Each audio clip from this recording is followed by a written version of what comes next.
Content warning. On this podcast, we discuss sensitive issues, including but not limited to swearing, tasteless jokes, situations of a sexual nature, and drug use. This podcast is not intended for children.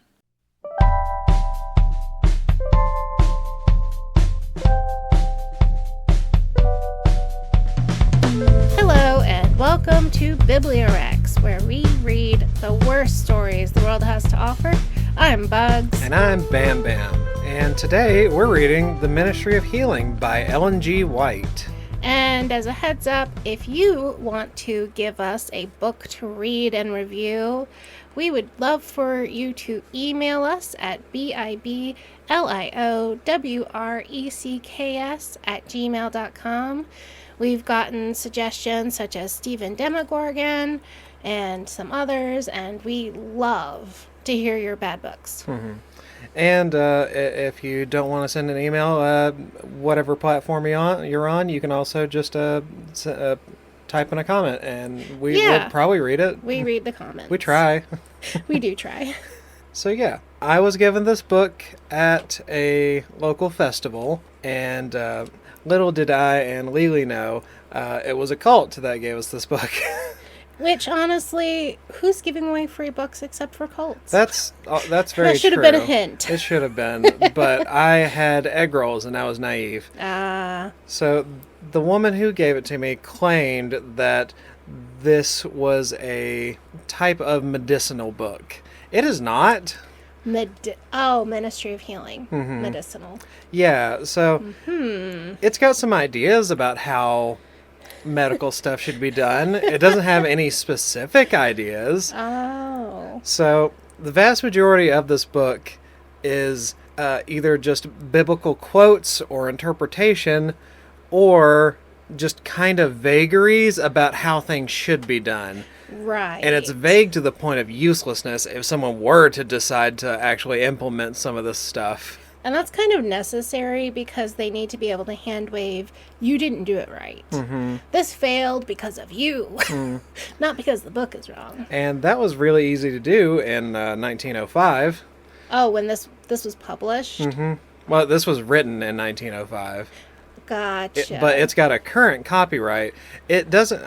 I feel like it's not trying to be completely deceitful. I feel like they're trying to not make it perfectly easy for you to know this is a 120-year-old fucking book. Right. That they're still passing out like it applies. And saying this has to do with healing and medicine when it's a 120-year-old book, that's kind of pretentious. It's not helpful, for sure. Yeah. So on the back, it says, "Health and happiness go hand in hand. Never has it been more important to understand the physical and spiritual laws of health than today, when stress, mental illness, heart disease, COVID-19, and cancer are ravaging our society. Is there a better way to live? Do God and nature itself possess the secrets of long life and peace of mind?" This sounds like Eternal River. Yeah, it's got some... I just got done editing that episode, and it's got some vibes. Yeah. Very similar. But this is mostly like the not magical Christian thinking. Science. No, it's not. But there is some crossover there.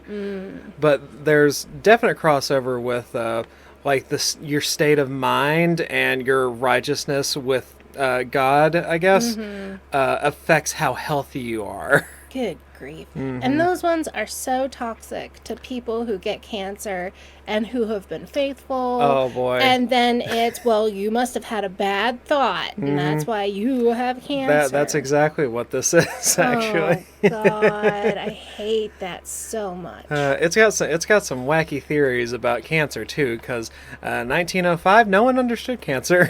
Right. Medicine has come so far in the last 100 years.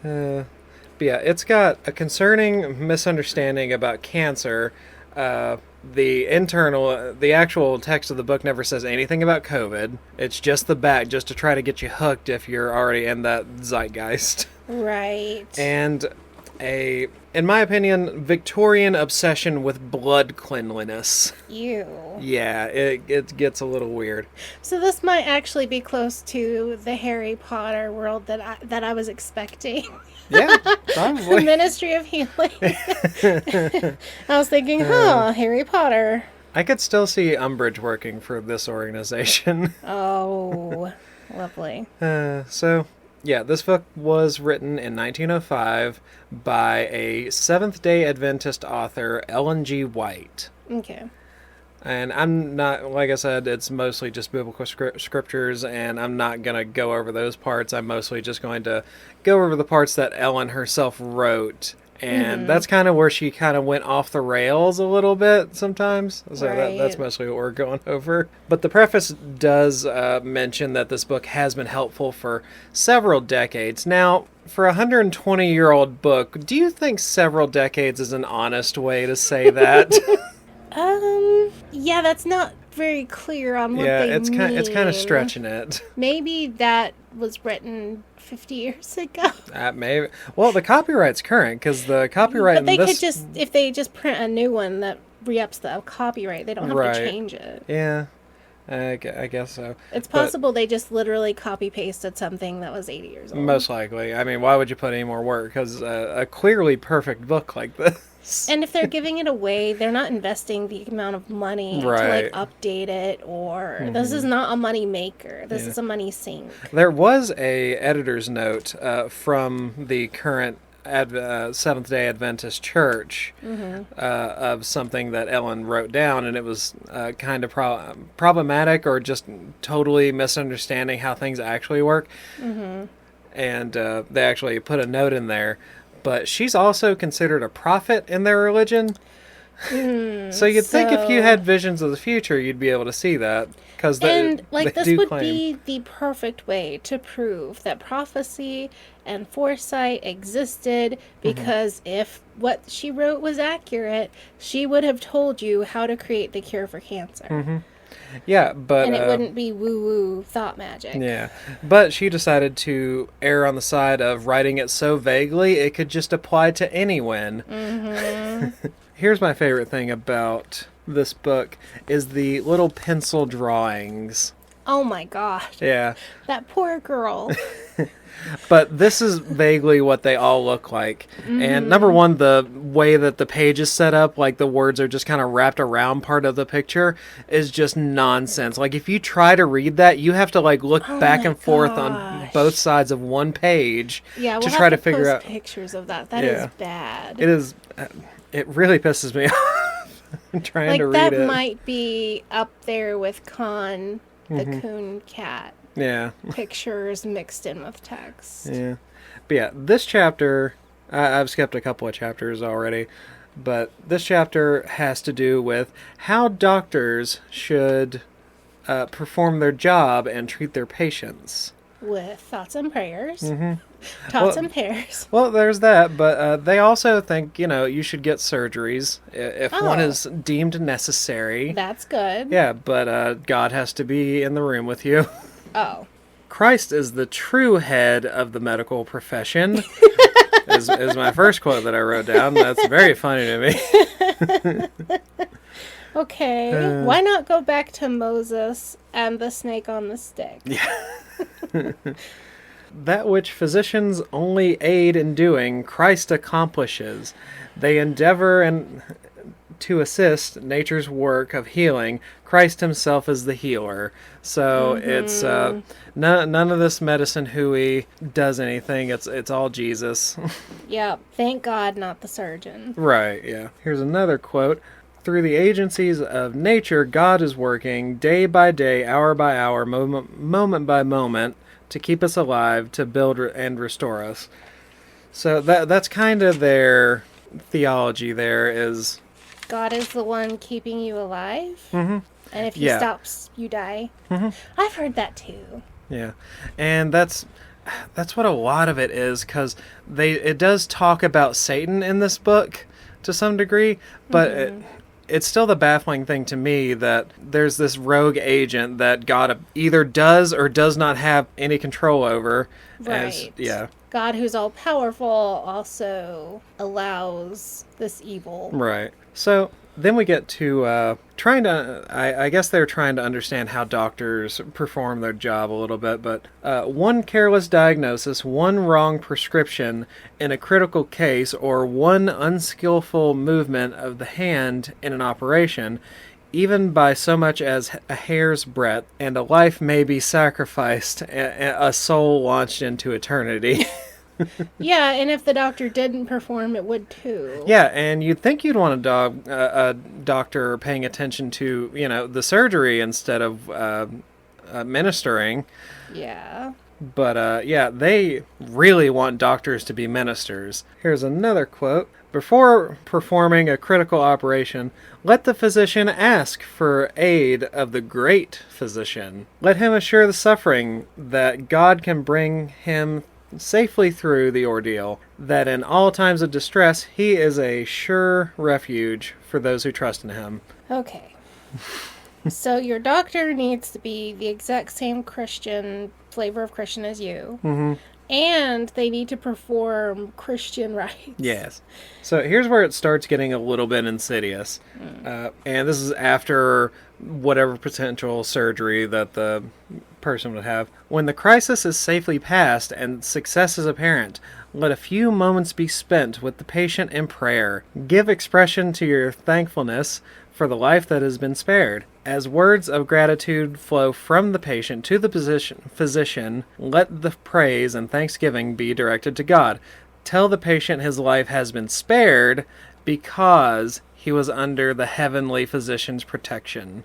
Mm-hmm. So, yeah, right after you're trying to get past a surgery and trying to heal, you're being emotionally blackmailed by your fucking doctor. Yeah. I'm wondering what kind of surgeries she's thinking of, since this is such an old book. Yeah, I don't know. I'm not sure what kind of surgeries they did in 1905. I know they did some. Right. Because I know from just watching documentaries about Europe in the 1800s, they had like those big audience things while teaching doctors did surgeries and stuff like that. Yeah, I'm just thinking most of the time, even if you survived the surgery, it was the infection afterward that would kill you. Yeah. So you might survive the surgery and have your doctor pat you on the head and say, God blesses you with life. And then you just die because his hands weren't washed or something. Oh, don't worry. They've got a solution for aftercare after a surgery too. Don't you worry. They're the best cures. Ah.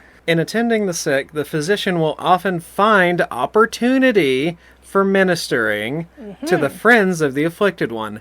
As they watch by the bed of suffering, feeling powerless to prevent one pain of anguish, their hearts are softened.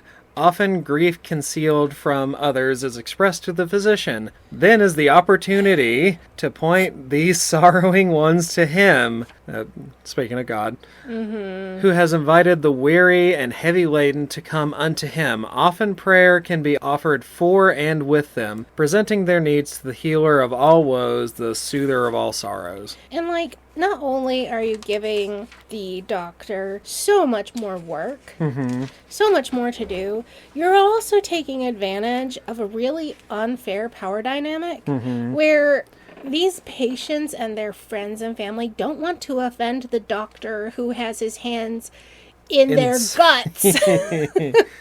Has their life in his literal hands. You would not want to offend him in any way. But yeah, that's exactly what it is. Here is someone who has a lot of social power in this specific situation. Use that leverage to try to get more people in this fucking cult. Yeah. gross. It's bad enough when just pastors go and do that kind of stuff, you know? It's bad enough when preachers preach at funerals and they're like, you're not going to see your grandma again unless you get saved right now. Yeah. You know, but if it's a doctor, if it's someone who's supposed to do no harm, that's just so insidious. It really is. And it gets more insidious later. At this point, it's talking about the power of will because it's talking about temperance because alcoholism is a big thing at this point. Yeah, and the temperance movement was still pretty big. So here's the quote, and this one just kind of confuses me more than anything.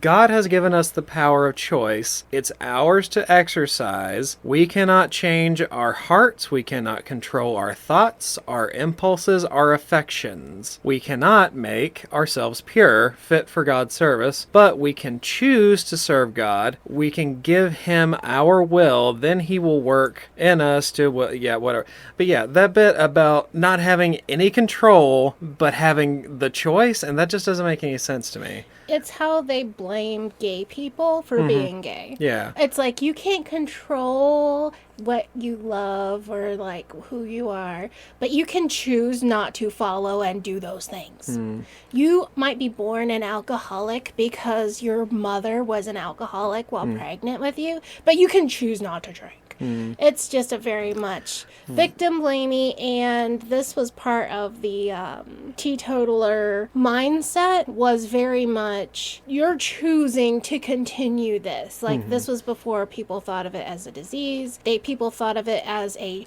willful self-destruction. Disobedience. Willful disobedience. Yeah. And they just take that idea and apply it to everything. You're choosing to be sick. Yeah, that was just a little stop pad. I actually read a lot of temperance literature as a child because I read so much American literature from the 1800s. And there was one that was like, say, never one drop. Like the minute you have a single drop of alcohol, you're doomed to alcoholism forever. You know, and it was just, they had very weird psychological ideas around it. Okay, so I showed you the little pencil drawings. Now, the vast majority of them look like that picture I showed you. It's just a couple of white people, and they're just doing stuff. Right. But here is the chapter dealing with help for the unemployed and the homeless. Right. I'm going to show you the picture. I want you to describe it for the podcast. Okay. What? Help for the unemployed and the homeless. It's a black boy. That's the first depiction of a non-white person in the story, and it's for the unemployed and the homeless chapter, doesn't it? By which we mean black. Yeah. Apparently. Yeah. Ew. It's really gross. I don't give a shit about this chapter. I just saw that and I was like, no, someone's fucking with me. This is a joke. So some really baked in racism too. Yeah, well, I mean, it was 1905 when this was written, but God, you could edit that now. You could take that out. You added COVID-19. You can take out this depiction. A picture, yes. Ugh. Or add in, just make it a group of multicolored people. Like there's black people, white people. You don't have to make it a single black child. Right. Like, what is this? But yeah, this chapter mostly just deals with how to deal with poor people, and it just mostly uses a bunch of scripture to guide on that one. It seems like they've got mostly positive ways to deal with it, like they advocate for donating and stuff like that for the the poor and the feeble. Yeah, not totally horrible there. So yeah, they advocate for some nice things in this book too sometimes. They also advocate that women's value is inherently connected to their housewifery, so that's not as nice.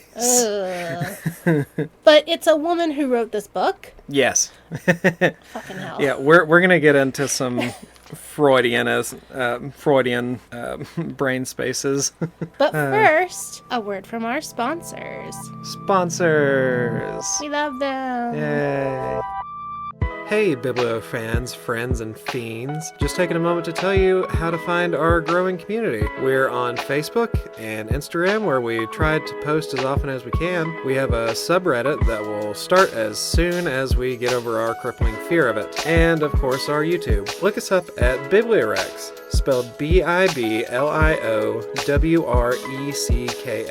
We'd love to hear suggestions and chat about bad books there, as well as over email. Our email is BiblioWrecks@gmail.com. Thanks for listening. Now let's get back to that bad book. And we're back for some Freud. Maybe some Freud later. First, I gotta show you this awful picture.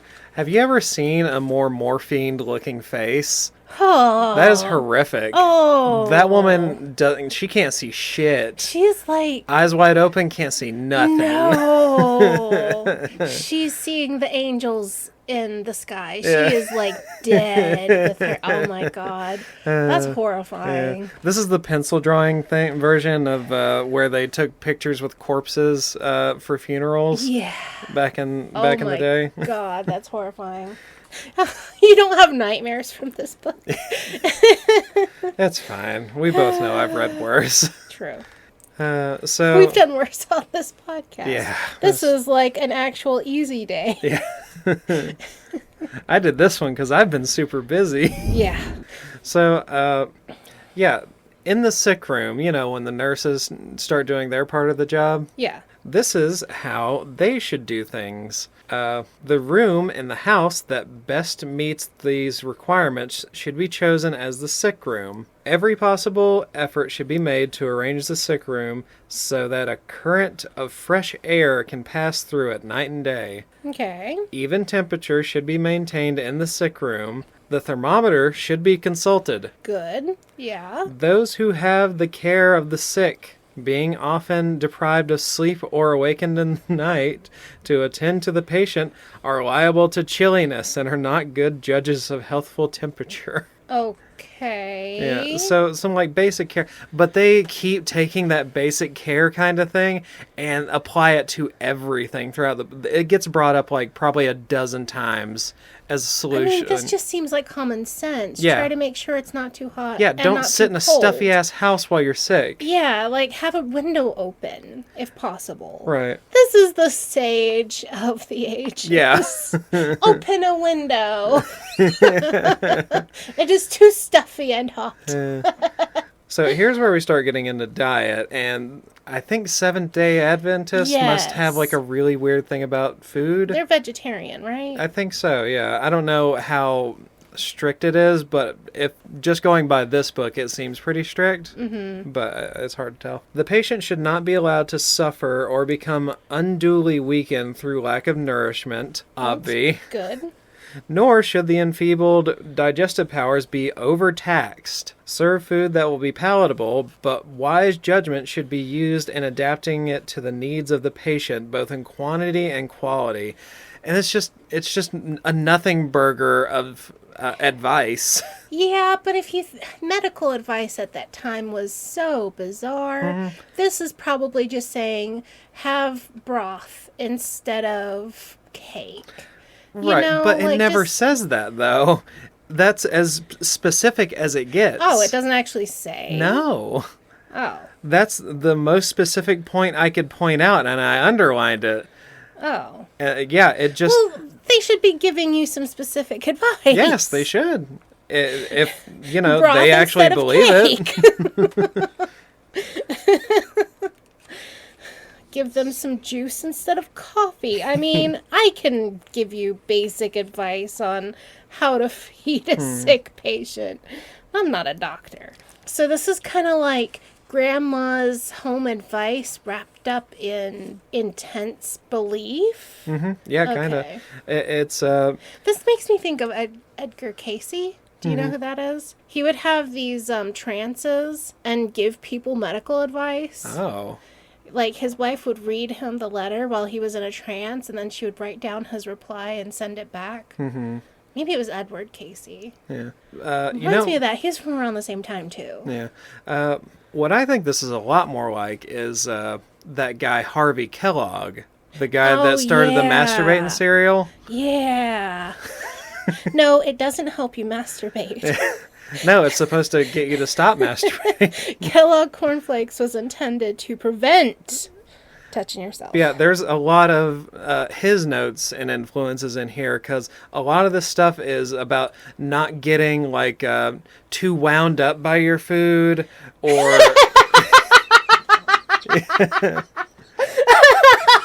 or too excited, or overstimulated by your food. The people who think that eating makes you sugar horny or salt makes you horny, I don't understand. Yeah. But yeah, there's a lot of that going on in here. Yes. Okay. Maybe that's part of also like a bland diet thing. But she didn't even say a bland diet for patients. Mm-hmm. Well, they do get into more specific diet stuff later on. Okay. But right now is a new chapter, the use of remedies. Disease never comes without a cause. The way is prepared and disease invited. And yeah, that gets into the you're fucking up and it's your fault that you're sick. Yeah. The first thing to be done is to ascertain the true character of the sickness and then go to work intelligently to remove the cause. It just never goes into any more. It's like giving like the basic outline of just what anyone would do even if you didn't know anything. Right. Because these people don't know anything. Bizarre. Yeah. There is one more specific statement here. A fruit diet for a few days has often brought great relief to brain workers. Do you know what a brain worker is? Brain worker? Uh-huh. Is that someone who is like a secretary or does math? From the context, I mean, there's really not any context, but that's my best guess. I don't think I've ever heard that. It must be like something before. Like old-timey, because I've never heard of anyone call someone else a brain worker. What is a brain worker? Are you a brain worker?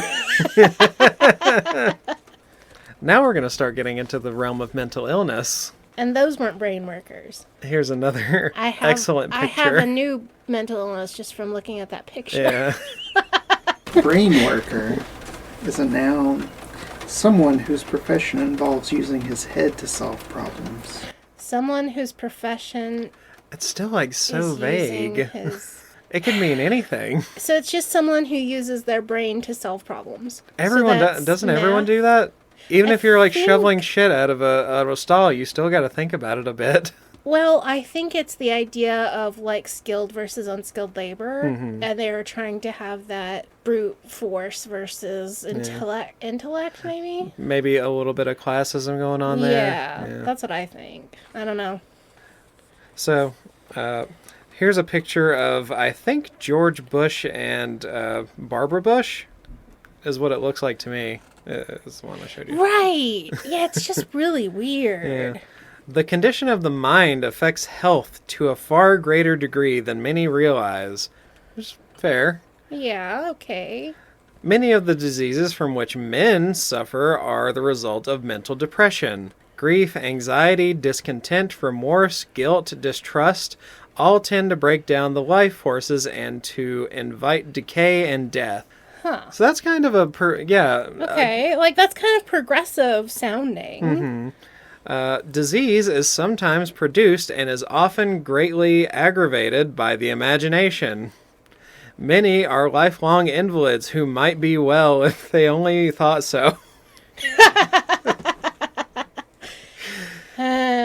Many imagine that every slight exposure will cause illness and the evil effect is produced because it is expected. Many die from disease the cause of which is wholly imaginary. I just don't so so. It's getting into the magical thing. It's saying you have depression and your depression is your fault. But also we know now of so many invisible illnesses that just make you feel shitty for your whole life, Yeah. and will occasionally like randomly show up as symptoms. You know, like lupus or like even rheumatoid arthritis can make you hurt, but you can't necessarily look at someone and see it. Yeah. And not only that, not only do we know better than that, we also know that thinking like this is actively harmful. Yes. Yeah. Because you're adding guilt and shame to your daily existence, which is already a struggle. I can't imagine it was any easier in 1905. No. There's I'm also willing to bet this is aimed at middle or upper class people, because those are the ones who could lay in bed and whine about feeling bad. Working people just went to work feeling bad and died very young. Yeah. You know, people who will be out on the street if they don't go to work can't stay in bed and just moan about how every little thing hurts.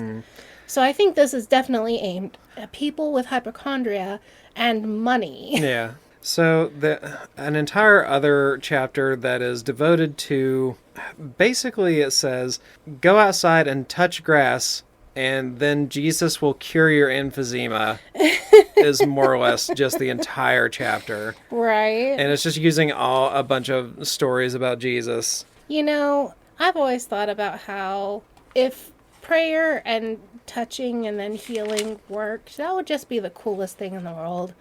We wouldn't have hospitals and doctors if that stuff worked. Yeah. It would just be so cool. It would be great if it worked like If this. it worked like that. It super doesn't. I know. So then there's another chapter on blood circulation, ventilation, and sunlight. Okay. And it's just more of the same stuff. More vagaries, and it just doesn't really come to anything. Is it more just fresh air is good for you? Yeah. Ah. Make sure you get good ventilation. Exercise sometimes, but don't also rest. Yeah, don't overdo it. Yeah. Right. Yeah, this is where it starts getting a little more into sort of the Kellogg version of health.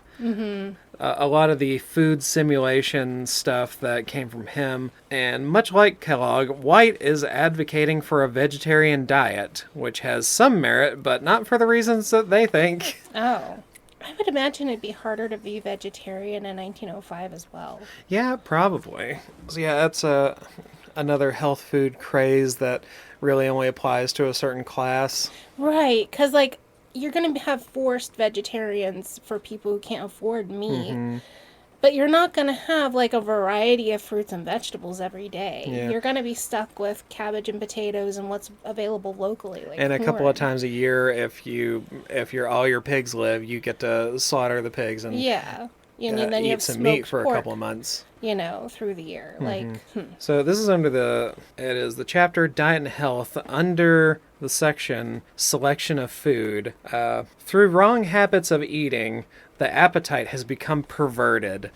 And that's just the funniest thing to me, is your appetite getting perverted. what do they mean by that? I assume it's just like your appetite has been overstimulated for too long, like you ate too much sugar and it's fucked you up. And now Or you something. want more? Yeah. Okay. And now you're just wrong. What you want to eat is wrong. Huh. So a lot of this chapter goes into how certain foods should be prepared. Like there's a whole big section on how to cook bread properly Okay. in a supposedly very healthy way. And this chapter in particular is like the only one that doesn't have any biblical citations. And I think that's because this was written by a woman. So this is more her wheelhouse. She doesn't have to use God as a crutch in this chapter. Oh. Well, how does she mean make bread properly? Let's see. The use of soda or baking powder in bread making is harmful and unnecessary. Soda causes inflammation of the stomach and often poisons the entire system. Many housewives think that they cannot make good bread without soda, but this is an error. if they would take the trouble to learn better methods, their bread would be more wholesome and to a natural taste, and it would be more palatable. And there's something in that just feels like she hates other women a little bit, because they're not doing the absolute most in their bread making. Like it's like she's mad at them for taking the easy way out to make the bread. You couldn't just go down to the store and get bread yeast, I don't think. No. Like, baking bread was a big job, and a lot of people did it, and of course you would use baking soda if that makes it easier. Yeah, because, people have jobs and stuff, and you've got kids to take care of, and if you've got a farm, you got to do farm chores. Right. And then it depends on what your husband does. But you know what? This really smacks of modern day health food elitism, of people who are like, you have to buy acorn wheat, it's AKORN or something, some incorn. And then you have to sprout it, and then you have to grind it, and then you have to make sourdough. If you don't do it that way, your bread is poison. All the bread from the store is poison. Yeah, it's kind of like that. And that is a really pervasive crunchy mommy culture. Mm-hmm. And it is so shaming to families who need to just buy store-bought, and it then blames you for your kid having autism. Yeah. Or cavities. And they're like, it's because you ate store-bought bread. Yeah. That's why you have cavities. Yeah, I was really surprised to Weird. Not to see anything about autism in this book, honestly. I don't think it had a name. It's probably just then, bannered yet. underneath mental illness or something to Or them. being slow. Like, Yeah, they may have called it probably. being slow. Something else, In the making of raised or yeast bread, milk should not be used in place of water. But it makes it taste so good. Why? What is wrong with using milk when you're making yeast bread? Well, because milk adds to the fermentation in your stomach, and that's inflammatory, But you and that'll bake get y'all it. horny. No, that's not how that works. I bake tons of bread. No. It just makes a richer loaf. Is that the problem? It makes it taste better? Yeah, that's the problem. It's just moralizing how your food tastes, and if it tastes too good, you're being sinful. If you're having any fun, Your you're food going should to... be punishment. Oh, God. They do say one thing that is kind of true. Far too much sugar is ordinarily used in food. And they're talking about cakes, sweet puddings, pastries, which, of course, those are going to have more sugar than is necessary. If milk is used, it should be thoroughly sterilized. With this precaution, there is less danger of contracting disease from its use, which is good. True. Yeah, they're That's actually advocating. pasteurization. Yeah, they're advocating for a healthy practice there. Right. Now we're going to get into why the way you eat is wrong. Specifically, the method of which you eat. What you're eating is wrong. How you're eating is wrong. Still not a biblical citation for this either. And see, the Bible had so many rules around eating and food and preparation. And this lady's just adding more. She's not even referencing the Bible in this chapter. That's insane to me. Food should not be eaten very hot or very cold. What the fuck? No ice cream. No hot coffee. If food is cold, the vital force of the stomach is drawn upon in order to warm it before digestion can take place. Cold drinks are injurious for the same reason. While the free use of hot drinks is debilitating. Debilitating. Yeah. In fact, the more liquid there is taken with meals, the more difficult it is for the food to digest. For the liquid must be absorbed before digestion can begin. Do not eat largely of salt. Avoid the use of pickles and spiced foods. Good God. It has to be lukewarm and bland. Yeah, you're not allowed to... I think this is a lot of why white culture just doesn't really use a lot of spices a lot of times. They're big influencers in the early 1900s. Were all bland, white, nothing. Yeah, the reason your stomach hurts is because you're putting all this fucking pepper on your food. Good grief. It says, eat an abundance of fruit, and the irritation that calls for so much drink at mealtime will largely disappear. Or, you're fucking thirsty, dude. Weird. Food should be eaten slowly and should be thoroughly masticated. I mean, that's slow down, chew your food. Yeah. Now we start getting into the vegetarianism of it all. Okay. And the start of this chapter has a picture of a lobster. That looks like that's a good-looking lobster. That's the best drawing so far. I would really eat that good. lobster. Yeah. But yeah, they're thoroughly anti-meat, and there is something to be said about doing less meat for sure. Right, for health reasons. Yeah, because you can't. You're less likely to get gout. You're less likely to get kidney stones. There's a myriad of reasons to not have an all-meat diet. Yeah. But also, you shouldn't have a no-meat diet unless you're actually fairly knowledgeable about it and you know the supplements that you have to take in, because you can't get, number one, B vitamins from anything but meat unless you're specifically taking a supplement for it. Right.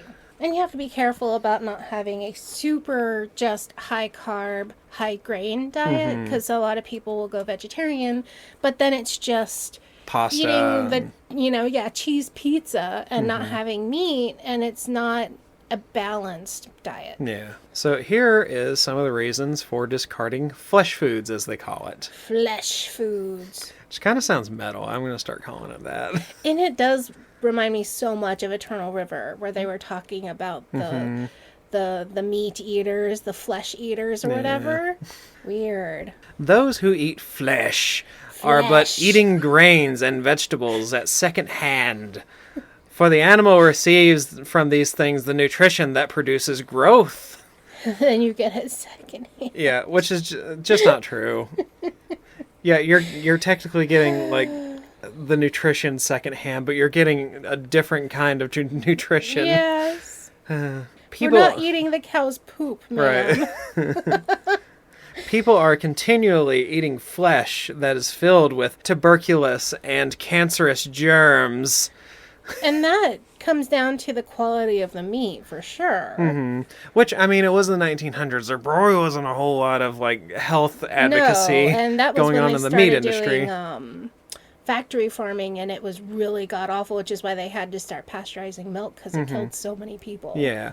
On the tuberculous count there, there might be something to it, because tuberculosis can be passed through germs, and most likely if you were to get it from an animal, it would probably be a farm animal. It specifically says cancerous germs there, and you can't really get cancer from a germ, at least not directly. Right. Because they didn't understand how cancer worked. Basically the way cancer works is something is causing damage to your DNA, and then it gets replicated wrong, and sometimes it will just get replicated in such a way that it copies itself over and over and over again. That's how tumors accumulate. Right. But you can't get it directly from a germ. No, but this is so old, and they decided not to update anything in it, so we're just stuck with this out-of-date verbiage, and we're just going to ignore it. Yeah. Still passing this book out it's current. Yeah. This will give you knowledge of COVID-19. We don't know how cancer works, but we can tell you about COVID-19. On the back. That's the only time we'll mention it. This part is they're actually going from the animal's perspective in the situation. Oh, okay. Which is kind of neat, because you don't hear about that kind of thing from the fucking 1900s, because it was so oddball. Shut away from the lights and pure air, breathing the atmosphere of filthy stables, perhaps fattening on decaying food, the entire body soon become contaminated with foul matter. Right, which, factory farming, absolutely disgusting. Yeah, they're absolutely correct there. Animals are often transported long distances and subjected to great suffering in reaching a market. Taken from the green pastures and traveling for weary miles over the hot, dusty roads, or crowded into filthy cars. Feverish and exhausted, often for many hours, deprived of food and water, the poor creatures are driven to their death that human beings may feast on their carcasses. Okay. Now, Yeah. Those are solid arguments. Yeah, for I think being that's fair. I vegetarian. think that's fair to say. Yeah, because this is something that is relevant to that point of view and hasn't changed with science or even current agricultural practices. Yeah. Because it is, you know. Yeah, if anything, in somewhat... Well, it's definitely better, but it's still not any more humane in a lot of situations. Like, there are really good farms that treat their animals really well, and but that's not really the norm. There would have been at that time, too. Yeah. It just was... It's not... Because it's the cheapest way, it's the most common way. Yeah. Because the animal suffering does not count. And here's where it starts getting into blood cleanliness a little bit. Just weird. It is a mistake to suppose that muscular strength depends on the use of animal food. And that right there, yeah, you can be a bodybuilder on a vegan diet. You can. It's a lot harder, but you can. But yeah, eating meat just makes it like 10 times easier. The need of the system can be better supplied and more vigorous health can be enjoyed without its use. The grains with fruits, nuts, and vegetables contain all the nutritional properties necessary to make good blood. Which I don't think they were really up with the vitamin science in 1905 yet either. Yeah, no, they super were. I mean, they knew about vitamins, like that there were things in food we needed to survive, but I don't think they'd started naming them or studying them that thoroughly yet. Now we get into stimulants and narcotics. Speaking of drugs... I could really use getting stimulated right now. Maybe I'll eat. I had so much anxiety today. I need it's a chill pill. Yeah. Well, don't eat any bread with baking soda in it. No baking soda, butter, or milk. I don't think I could handle that right now. Get way too excited. Too exciting. We'll be back in a minute. Hello, Biblio fans, friends, and fiends. Just taking a moment to tell you how to find our growing community. We're on Facebook and Instagram, where I try to post pretty often, and we have a subreddit that we will start using as soon as BamBam gets over his crippling fear of Reddit. And of course, our YouTube. Look us up at BiblioWrecks. We would love to hear suggestions and chat about bad books there, as well as over email, BiblioWrecks@gmail.com. That's spelled BiblioWrecks. Thank you for listening. Now let's get back to that bad book. And we're back to stimulate you and to narcotic you? Yes. What do they think of narcotics? Yeah. So their opinion of a lot of stuff is a little weird. Condiments, for one. Well, I mean, if you're not allowed to have bread that tastes nice. Right. Surely yeah, mustard are is evil. Yeah. Condiments are injurious in their nature. Ketchup is the root of all evil. Yeah. Mustard, pepper, spices, pickles, and other things of the like character irritate the stomach and make the blood feverish and impure. I wonder what this lady would think of modern day fast food. Like, would she just have a brain aneurysm and die? That's hard to say. She might just finally let loose and actually have some fun in her life. I want to take this woman to Starbucks. Yeah. You know what historical figure would you have dinner with? I would to get this woman, take her to Starbucks. That would be interesting. Like the most bougie fast food restaurant, I guess. Yeah.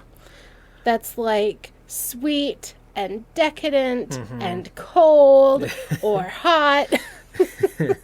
No in betweens. No in betweens. No lukewarms here. So yeah, they are anti-tea, anti-coffee, anti-tobacco, anti-spice, anti-flavor, and anti-alcohol. Nothing fun. Yeah, you are not allowed to have fun. Which, I mean, some of those, I get it. Like anti-tobacco, probably for the best in the long run, but... I know, but I think it's not for the right reason. Yeah, no, it's not. I think it's because they don't want you to have fun. Yeah, it's exactly that. You enjoy breathing. Better stop doing that, too. Yeah, next chapter, she gets into the liquor traffic and prohibition. Okay. And this is the point at which I realized how old this book was. Because I read this chapter and I was like, oh, they're trying to get prohibition to happen again. And I didn't realize that this was written before Prohibition. I was like, oh, they don't even know how bad an idea this is yet, actually. Right. How many people it killed. Right. And gangs it created. Mm-hmm.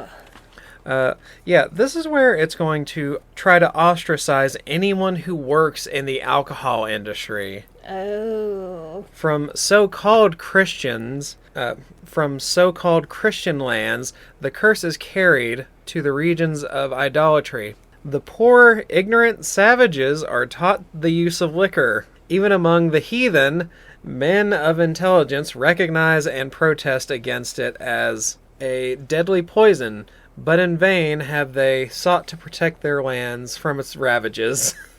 Is that talking about Muslims? No, it's talking about Native Americans. Oh. Yeah, because most people who live on reservations for a long time were alcoholics because of systemic depression. Yeah. Yeah, it's kind of taking responsibility for Native American people's substance abuse to the white people, but also calling them horrible names. Right. By civilized peoples, tobacco, liquor, and opium are forced upon the heathen nations.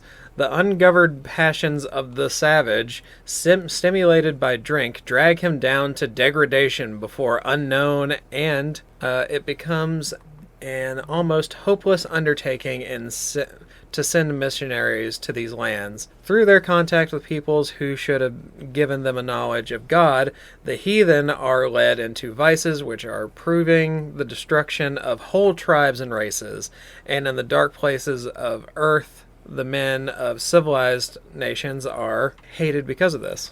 Interesting. Mm-hmm. So it's she has some good points. Mm-hmm. It's still just wrapped up in they're savages. We should know better than to let the poor children touch alcohol. Mm-hmm. Yeah, it's still that kind of treating them as kind of a vassal race or something. Yeah. Yeah. It's gross. Yeah. Which, I mean, 1905. Yeah. Yeah. 1905 sucked. Then we get some horrible marital advice. How to pick a home to keep children from being interested in city life, and maternal policing. Yeah, it's talking about how to build your home in a way that it's ventilated and air circulated. All that good. You get plenty of sunlight in there. Okay. This is fine. And this is in 1905. People that are building their own homes in 1905 is weird. Well, and obviously, she's not talking to people who live in slums, who live in hovels, who have no choice. She's not talking to black people or brown people. She's talking to wealthy, white people who can bother with all this stuff. Yeah. And, yeah, next chapter is, it's kind of just talking about how kids, when they grow up, unless they're raised a certain way, they're just really attracted to like big cities, and that's just how people are anyway. Well, there was a huge push from rural living to urban living during that time period, and that's where the jobs were. And it's seen as a problem here because that's people going away from the congregation, and that's dollars that aren't going to be circulating through the church. Right. You're not going to turn the tide on that lady, sorry. Yeah. Thankfully. Yeah, when I said maternal policing, it's policing how mothers should treat their kids and how they should be raising children. Okay. Yeah. And it's just more biblical citation, and that's, there's some pretty shitty ideas of how women should be treated and how they should act and stuff like that. We won't go too deep into it here. Yet. Now we're starting to get into the realm of education. I'm sure she has very enlightened views on education. Oh, absolutely. She wants to kind of overhaul the entire concept. Oh, great. True Education, a Missionary Training is the name of this chapter. And it's basically just her advocating for the only true knowledge you need is with God and all that stuff, and none of this other stuff really matters. So why bother? You're getting all the real stuff from the source. Even though back then the school system was the 3 R's: reading, writing, and arithmetic. Yeah. It's not like they had a deep, robust school system then. Well, I mean, that's probably why it was so much easier to argue with back then and to convince against, because, nobody really, unless they actually got into the field that applied to that kind of schooling, vast majority of people who were working on farms and stuff like that never saw any use out of it. The math or advanced reading or anything past 3rd or 4th grade or whatever. Yeah. But the highest of all of the sciences, do you know what the highest of all the sciences is? Let me think. Being a pastor. Close. It's soul saving. That's not a science. The science of soul saving is the highest endeavor. Is she one of these have lots of kids so they'll be Christian? Probably. I haven't read anything about that in this book, but I'm sure it's there. I skimmed through a lot of this. So, but then it just goes into a lot of the stuff that Jesus said, like, he learned a trade and with his own hands worked in the carpenter's shop with Joseph. In the garb of a common laborer, he walked the streets of the little town, going to and returning from his humble work. That's not even in the Bible. No, it's not. That's not even in the Gospels. It's not cited here, but she says it as if it's true. Weird. Yeah. And yeah, in that kind of thing, all it is just kind of advocating this is how your young people should be acting. They should be just going to work, coming back home. And that's all the excitement they need. Right. Even none of this going to cities, none of this dancing, none of this boozing. Learn a trade and stay home forever. God, a homebody introvert who thinks everyone should live exactly like her. Mm-hmm. And she founded a religion. Well, I don't know that she founded the religion, did she? I thought this was one of the primary texts for Seventh-day Adventists. I don't know that it's a primary text. I think she was just a leader in that particular sect. Oh, okay. And she just had a lot of influence, and they've kept a lot of her writings because she was a pretty prolific writer at the time, especially for a woman. I think she's actually I think she's got some kind of record for the time of being such a prolific writer at the time. Wow. Because she was also writing down all of her prophecies that she was doing. Because she made like 2,500 prophecies, never mind whether any of them came true. Wow, that's a lot. Uh-huh. Yeah, even just by random chance, you're going to get some of those right. If you look at it slantwise and squint really hard, some of them will come out right. Yeah, now we get into the true knowledge of God. Mm-hmm. And of course, they're fucking flat earthers. This is how you know it's a cult, because they have the true knowledge of God and no one else does. Mm-hmm. The work of creation cannot be explained by science. You know, that thing we use to explain shit. Yep. What science can explain the mystery of life? Well, biology, number one. Mm-hmm. They didn't have it back then, but we have it now. I mean, they did. It just looked a little different. Yeah. They had natural history. The human form was perfect in all its arrangements, which no. Just false already. We can't make our own vitamin C, and it gives us scurvy. And people regularly have back problems because we shouldn't be walking upright yet. And, every other our hips animal... are fucked up. We have way too many bones in our wrists and ankles. Childbirth kills people. Okay, but yes, God made us perfect. Yeah. All right. God made us perfect, but then in the next paragraph, it starts talking about our substance was not hid from him when we were made in secret In secret from who? I don't fucking know. It's in the womb. Yeah. God is knitting you in the womb. Okay. It's that verse from Psalms or So Proverbs it's not, or whatever. It's not Adam and Eve being made No, from this dust. is the idea of you're being knit by God inside of the womb. Okay. Because we can't see it happening. That's why it's secret. His eyes saw our substance, yet being imperfect, even though the previous sentence, the humans Said were... we were perfect. Yeah. And the character of God revealed in Christ. Mm-hmm. He who was the express image of the invisible God. And that's just fucking hilarious to me. It's the image of the invisible. Yep. Shh, don't think about it. No logic. Shh. It's a very pretty sentence, though. This is in reference to Jesus throughout, I guess, his life. Tempted and tried as men and women today are tempted and tried, yet living a life free from sin. And that's a fucked up standard when you're the living embodiment of a god. But also, he drank wine. Mm-hmm. He ate meat. Yeah, and I mean, if he was the actual living God, then he had an absolute assurance that there was a heaven and all of this shit wasn't just a waste of time. But also, he's breaking the very rules that she has laid out as the guide to perfect life. Oh, yeah. But you can do that when you got hacks on, and you got God mode on, and you can do whatever you But want. all of his disciples also ate meat and drank wine. Uh-huh. Yeah, And went to cities. Don't think about it. One of And those we're disciples excited. killed Jesus. Yeah, they got excited. Yeah, they got really excited.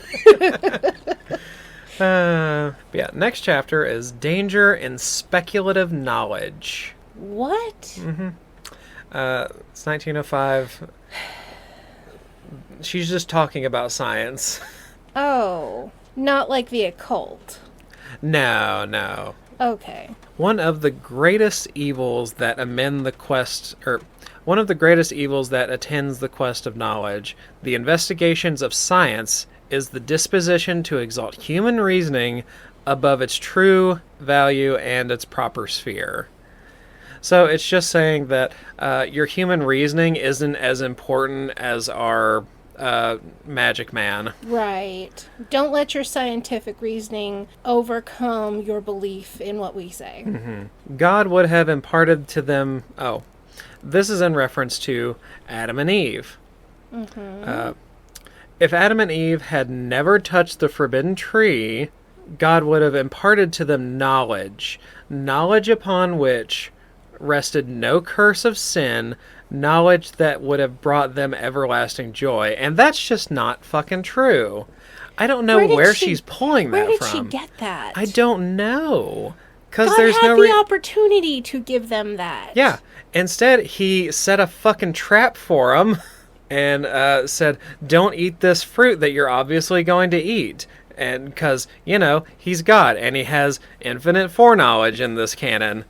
We also have no idea how long they resisted that temptation. Yeah. Years?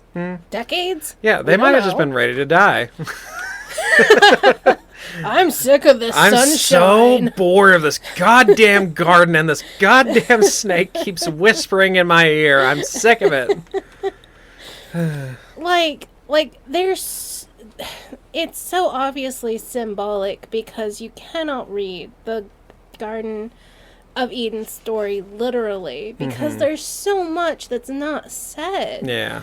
And there's so much people just infer or make up to make it make sense as a literal story. Yeah, because you got to add something in because on its so own it just nonsensical. dies right as soon as it touches air. Yeah, it's so nonsensical if it's a literal thing.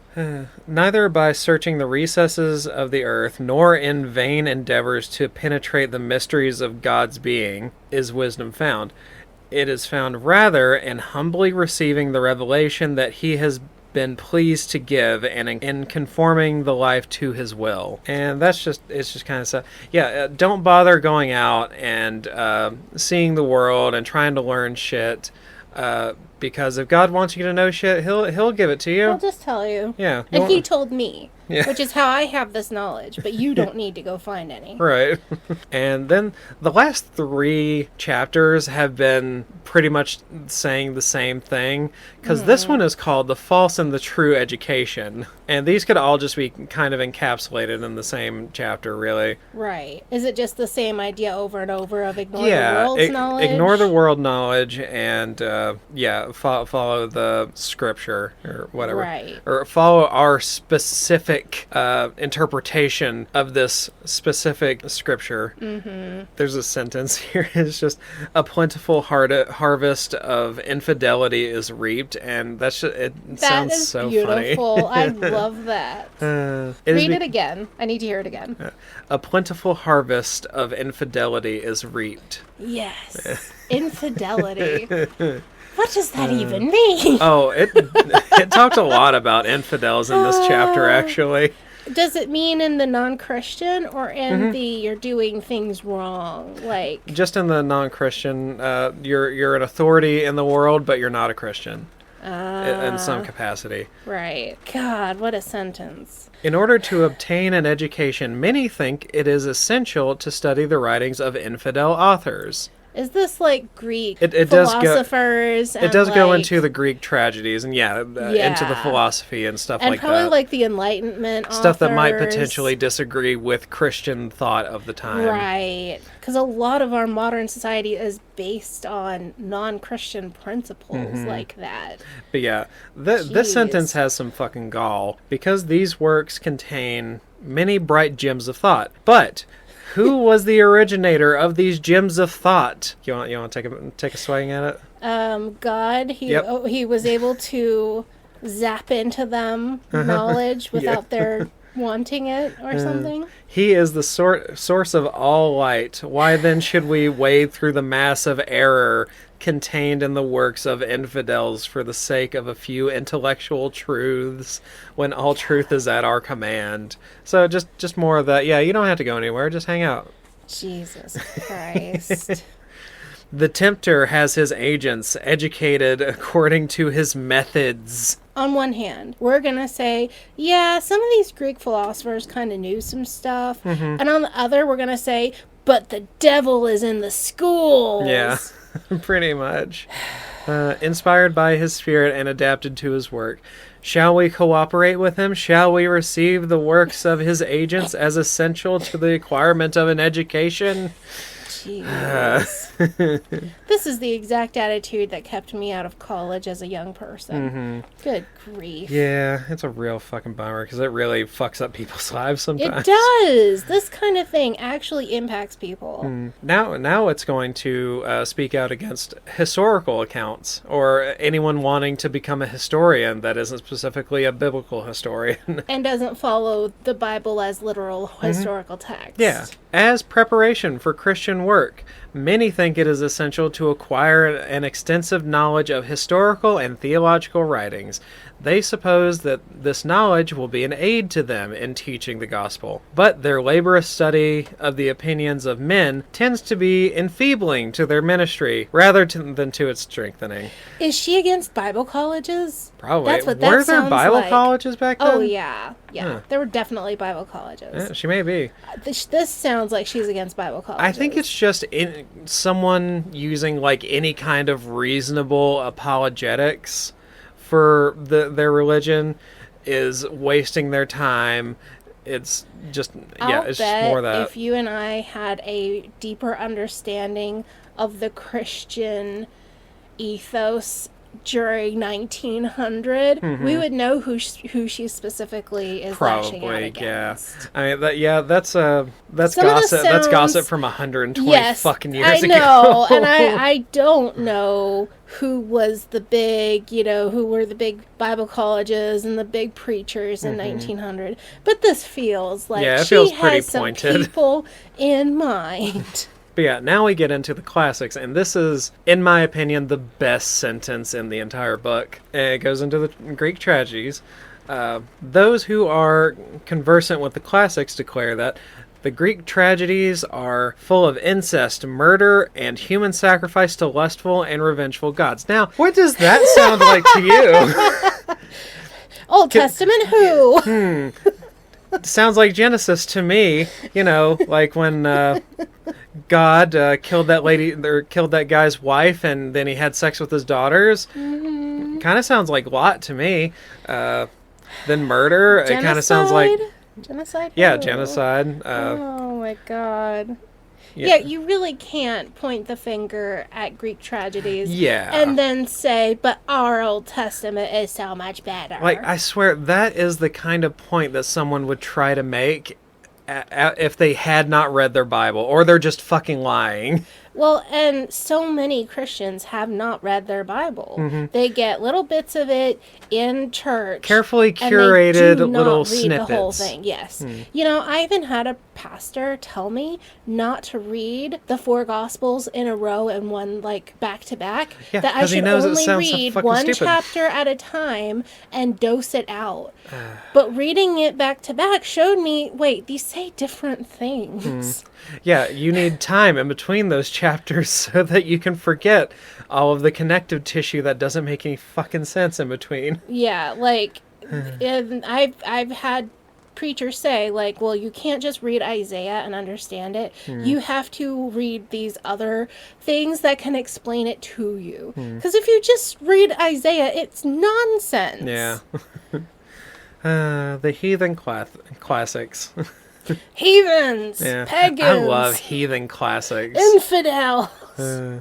Many of the popular publications of the day are filled with sensational stories that are educating the youth in wickedness and leading them in the path of perdition. Mere children in years are old in knowledge of crime. Reading all these fucking books is making our kids criminals. Did you watch The Music Man, the older one? A little bit of it, and do you remember them talking about some classic art writers of the time, and they were just they're singing, and it's like, you can't read novels because that's dangerous. You can't go to the pool hall because that's dangerous. That was set in this exact time period. Okay. That was The Music Man. He was traveling on a train. They didn't have, like, into a town that believed like this. Exactly like that. And he came in with these new ideas and these outside things. But this is exactly, except that movie's fun. It has some good songs. And of course it's got some bad opinions of fairy tales and myths and just more heathen name Is calling. it like that whole, you can't play Dungeons and Dragons and you can't read fantasy because it'll make you have imagination?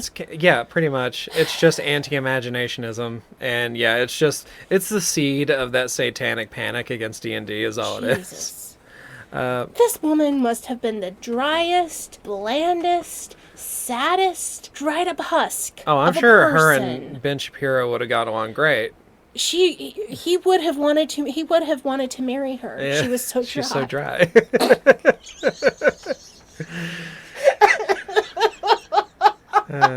And she would never have sex anyway, because that's evil. And it'll get you stimulated and but you know what science there is to master? Oh, I know you mentioned this earlier. There is a science of Christianity to be mastered. No, there's not. It's not a science! A science as much deeper, broader, and higher than any human science as the heavens are higher than the earth. Okay, Ken Ham. I don't want to hear this shit. The mind is to be disciplined, educated, and trained, for we are to do service for God in ways that are not in harmony with inborn inclination. So what education is acceptable? This one. Good grief. So, I think that'll do it. The rest of the book is literally just quotes from Scripture and interpretation of Scripture. But so much of her stuff is not biblical. No. It even says, like, it says in Ecclesiastes, eat, drink, and be merry. Yeah. Yeah. Parenthetically. But it literally will say, like, you should drink when you're sad to, like, wine eases a broken heart. Like, that kind of thing. They have whole festivals around food in the Bible. Yeah, it's almost like Jewish the Bible. people are all about eating and drinking and having festivals and stuff. Jesus went to all those things. It's almost like the Bible says so many things that you could just back up anything with it. Like, moderation in all things, sure. This is not moderation at all. No, it's slightly extremism, This is I guess. extremism. Yeah. But yeah, that does it. I lost my interest in that at that point. I did read all of even the boring parts just for like a snippet of something interesting, but that's pretty much it. Wow. Interesting. And like I had said, I was talking to you the other day about it, like I vaguely knew that like Seventh-day Adventists had pretty strict rules. They were vegetarian, but I've not really read much about them, so it's kind of interesting. Yeah, they're unique in a Christian cult kind of way.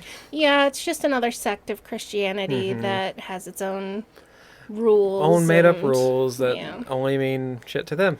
So. Yep. Interesting. But yeah, I give this I don't even know how to grade this. I would just say it is of historical interest. Yeah. I wouldn't give it anything but above it's an that. F. I don't know how to grade it, but it's an F. Yeah. Because, like, seriously. Well, okay. So for the time, it might have been somewhat concurrent. So 120 years ago, maybe like a high D, low C. But... Because you could pick out some actual good advice. Don't drink, don't smoke, open your windows, have some fresh air. Yeah. If by, just random chance, if nothing else. Right. But for the people that are passing this out and trying to advocate a certain agenda and think this is actually useful. Someone passed this out to you this year. Yeah. No. As a thing that would benefit you. Yeah. To those people, they get an F. Yeah. Yeah. Jeez. Yeah, I would just be like, why do you think this is relevant to me at all? Do you abstain from butter and salt? I would ask them, actually, do you actually follow these rules? I mean, honestly, looking at them... That's interesting. Like, how do you survive in this world? They did not look healthy. Do you just eat steamed broccoli for every meal? I don't know what rickets looks like, but if rickets were people, it would be these people. Because, like, you could eat a good, healthy diet, but this sounds so restrictive. It would be really hard. Yeah. And it's really hard for me to disagree with a lot of the vegetarian stuff because I think that, especially in America, we eat way too much meat, but I still see it as like a necessary thing for people because we just evolved in a certain way that we just require a certain amount of meat. We're just omnivorous. But I hope everyone enjoyed listening to us, and thank you, Jay, for producing. Thank you, Bugs, for listening to more cult stuff that I was kind of afraid this was going to trigger you, so... Thankfully, it's enough of a step away from the way I grew up and the way I believed that it was more of a interesting thing versus oh God, this is relevant to me. I think my mom, was interested in it and knew my dad would never do a vegetarian thing and just didn't even try to, go that direction.